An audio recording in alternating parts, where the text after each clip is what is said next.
En el libro de Ezequiel, el capítulo 37 dice a partir del versículo 4: Me dijo entonces, profetiza sobre estos huesos y diles, huesos secos, oíd palabra de Jehová. Así ha dicho Jehová el Señor a estos huesos. He aquí yo hago entrar espíritu en vosotros y viviréis. Y pondré tendones sobre vosotros, y haré subir sobre vosotros carne, y os cubriré de piel, y pondré en vosotros espíritu, y viviréis, y sabréis que yo soy Jehová. Pues metafóricamente, los huesos secos aquí se refiere a todas aquellas personas incrédulas que no creen en Dios y que piensan que en sus propias fuerzas podrán resolver muchas situaciones sin tener en cuenta que todo está bajo el control de Dios.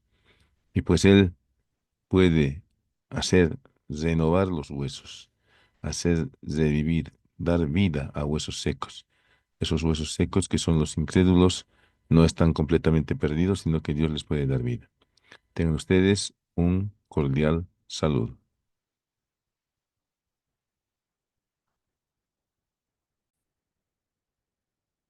Estamos en la Universidad Mayor de San Andrés, en la Facultad de Medicina, Enfermería, Nutrición y Tecnología Médica. El Departamento Facultativo de Ciencias Morfológicas, nuestra cátedra es Anatomía Humana.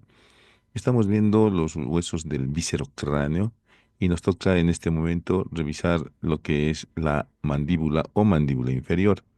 Quien les habla es José María Ortiz Rodríguez, docente titular emérito de anatomía, especialista en anestesiología, reanimación y dolor y psicopedagogía, evaluación y gestión en educación superior en salud. Paz presidente de la Asociación Boliviana de Anatomía y paz presidente de la Sociedad Boliviana de Anestesiología, Reanimación y Dolor. La mandíbula se encuentra en la parte antero-inferior de todo el macizo facial y de todo el hueso de los huesos de la cabeza. La mandíbula por sí sola está formando lo que se conoce con el nombre de mandíbula inferior.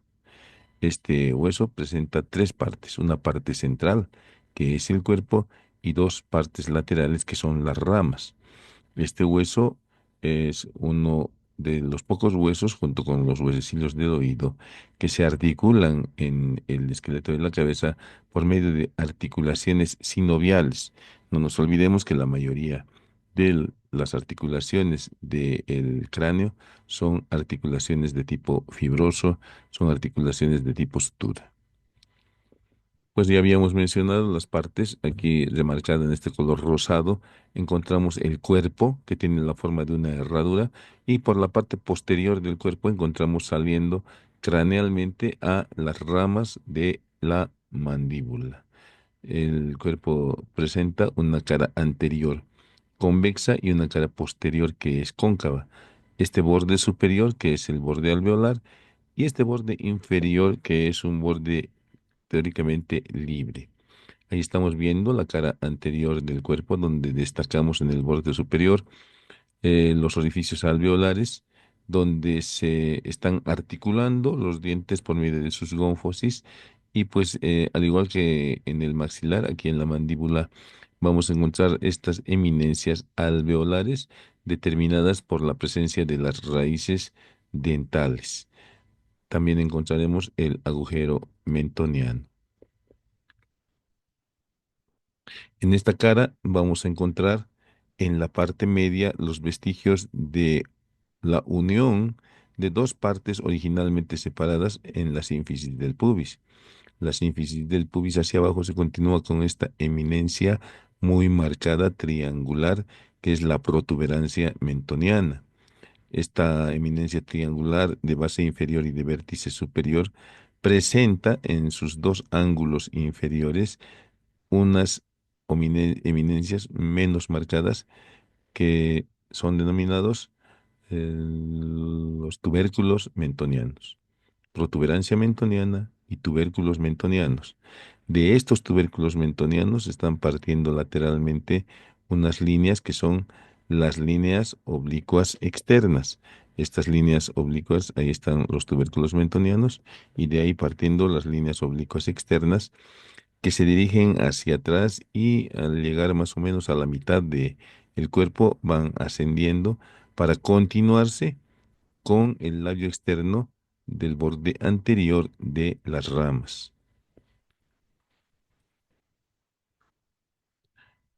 Y pues ahí estamos viendo lo que habíamos dicho, ese resto, esa, ese vestigio de la unión de dos partes originalmente diferentes, que es la sínfisis mentoniana, que hacia abajo se continúa con la protuberancia mentoniana. Y aquí claramente estamos viendo este orificio o foramen mentoniano. Este foramen mentoniano se encuentra en una línea que se traza de superior a inferior y que puede partir entre el segundo premolar y el primer molar o entre los dos premolares. Se encuentra equidistante tanto al borde superior como al borde inferior de esta parte de la mandíbula. Este orificio mentoniano va a dar salida al nervio mentoniano que discurre en el interior del hueso. Ahí tenemos el borde alveolar. En este borde alveolar, a nivel de los molares, se insertan el músculo buccinador, los músculos buccinadores derecho e izquierdo. Y la cara posterior del cuerpo que nos va a presentar, en primer lugar, vamos a ver que en la parte media e inferior de la cara posterior del cuerpo hay unas salientes que habitualmente deberían ser cuatro, las apófisis geni, dos superiores y dos inferiores. Estas apófisis geni, dos superiores y dos inferiores, pueden ser simplemente dos, una derecha y una izquierda, o pueden ser dos, una superior y una inferior, o todas pueden confluir en una sola. Actualmente estas apófisis geni se llaman espinas mentonianas. Estas espinas mentonianas o apófisis geni dan inserción por arriba, cuando son cuatro, las dos de arriba dan inserción al músculo genio gloso y las inferiores dan la inserción al músculo genio-ioideo.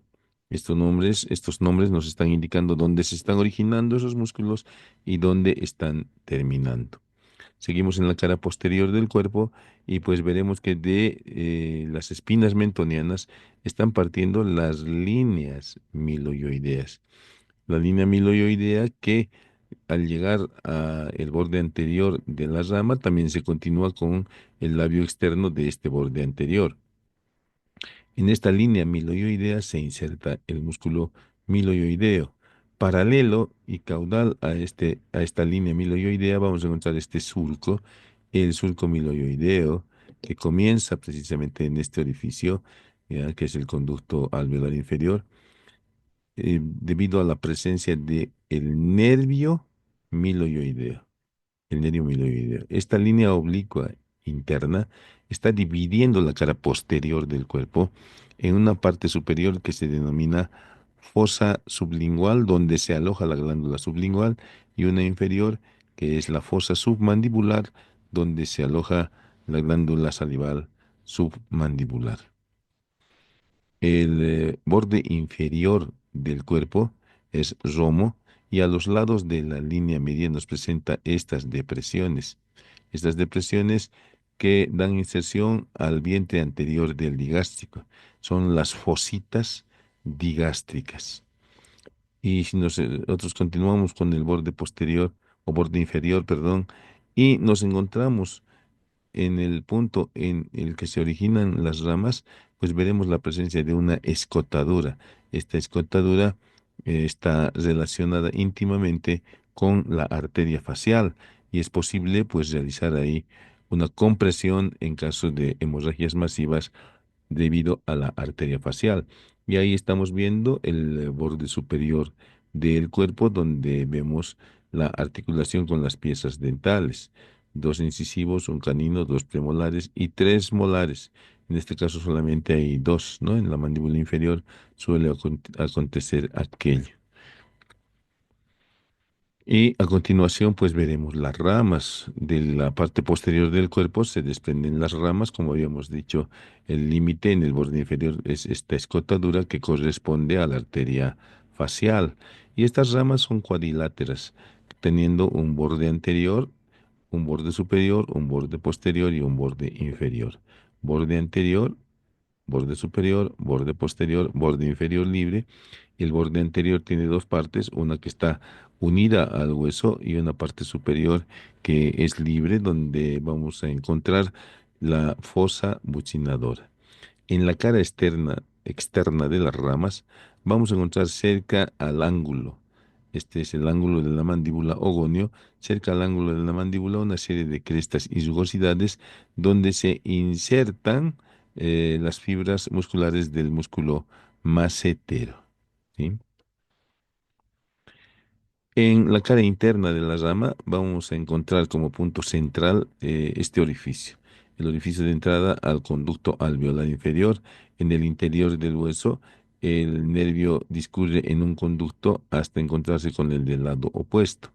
Este orificio, que es el orificio de entrada al conducto alveolar, está limitado por delante por esta saliente ósea, que es la língula mandibular o língula de Spix. En ocasiones, frente a esta língula, en el orificio, encontramos en su parte posterior otra pequeña saliente que se denomina antilíngula. En esta língula y en la antilíngula se insertan el músculo esfenomaxilar. En cambio, en el gonio, en el borde, se inserta el ligamento eh, maxiloideo, ¿no? Y tenemos además en esta cara, cerca al gonio, la presencia de unas crestas que van a dar inserción al músculo pterigoideo medial, uno de los importantes músculos masticadores. Aquí estamos viendo precisamente una língula mandibulae o língula de Spix muy marcada, ¿sí? Y estamos viendo también muy marcado el conducto del nervio miloioideo. Y ahí está la línea oblicua interna dirigiéndose hacia el borde anterior de esta rama. En cambio, en este otro espécimen vemos que no hay la espina de Spix o língula mandibular. Esta língula mandibular es un punto de referencia muy importante para identificar el orificio de entrada del nervio mandibular y poder realizar punciones y bloqueos nerviosos a este nivel. Los bordes posterior e inferior hacen el ángulo de la mandíbula, formando el ángulo de la mandíbula. En estos bordes vamos a encontrar que la parte superior del borde posterior está contorneada en S itálica y pues el borde inferior, como habíamos mencionado, a nivel de esta escotadura, se continúa con el borde inferior de la mandíbula.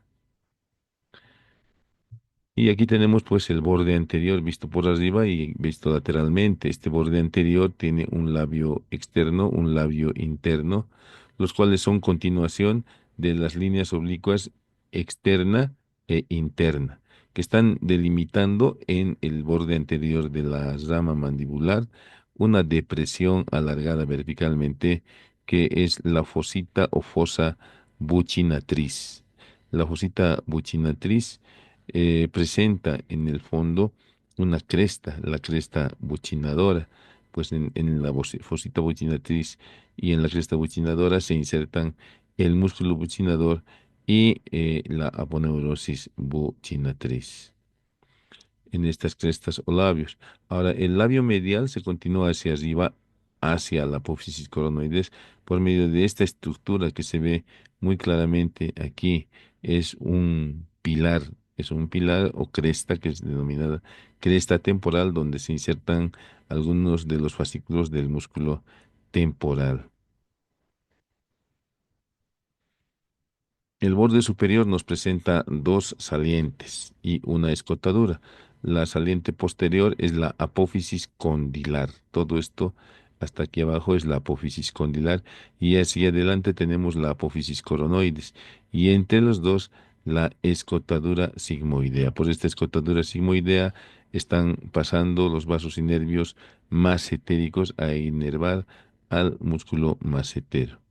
Y pues en la apófisis condilar vamos a encontrar en primer lugar el cuello del cóndilo, en segundo lugar una depresión que es la fosita del músculo pterigoideo lateral y por último el cóndilo propiamente dicho, que es la superficie articular que va a tener la forma de un lomo de burro y que se articula con la cavidad glenoidea del temporal para formar la articulación sinovial temporomandibular. Y pues en esta imagen estamos viendo las inserciones en toda la cara externa de la mandíbula. En primer lugar, estamos viendo que en la cara externa de las ramas se inserta el macetero. En el borde anterior de la apófisis coronoides se inserta el músculo temporal. A nivel de los molares se inserta en el borde alveolar el músculo butinador. Y en la línea oblicua externa se insertan dos músculos, el depresor de la comisura bucal y el músculo depresor de los labios. A nivel de las eminencias alveolares de los incisivos se inserta el músculo mentoniano y a nivel del borde inferior del cuerpo se inserta el músculo platisma mioides. Y ahí está las espinas mentonianas, donde se insertan por arriba el músculo geniogloso y por abajo el genio ioideo. Ahí está la línea miloidea donde se inserta el músculo miloioideo. Y aquí nos está mostrando esta superficie cerca al ángulo de la mandíbula en la cara interna donde se inserta el músculo pterigoideo medial. Habíamos mencionado que en el cuello de la apófisis condilar se encuentra una depresión que es la fosita del músculo pterigoideo lateral y justo en el orificio de entrada al conducto alveolar dentario inferior se inserta el ligamento esfenomandibular.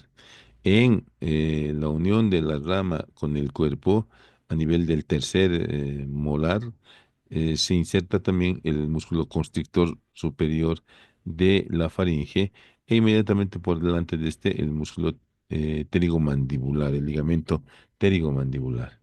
Ahí estamos viendo precisamente la apófisis coronoides que está dando inserción a este músculo que es el músculo temporal.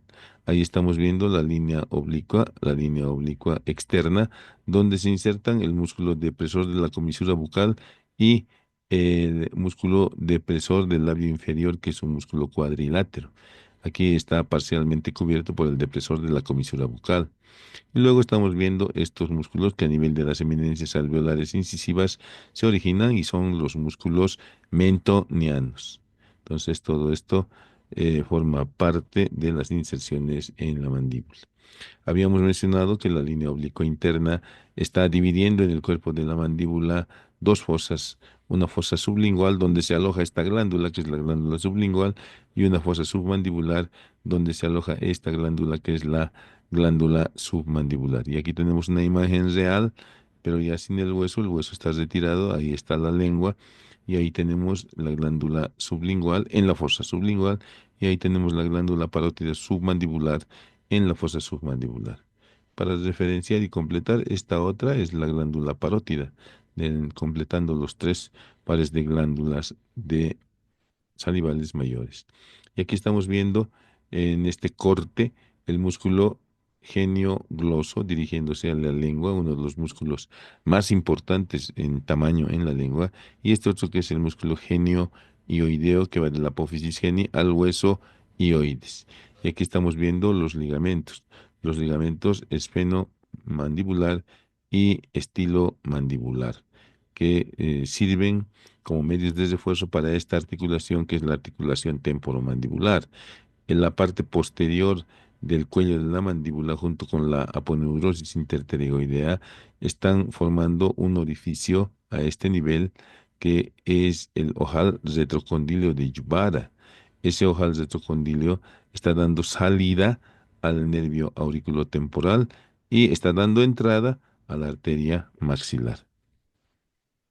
Ahí estamos viendo cómo en este hueso horadado nos están mostrando el conducto del nervio alveolar inferior y su rama mentoniana saliendo por el orificio o foramen mentoniano y dando ramas para el labio inferior, para la quijada, e incluso para la piel de las regiones más cercanas.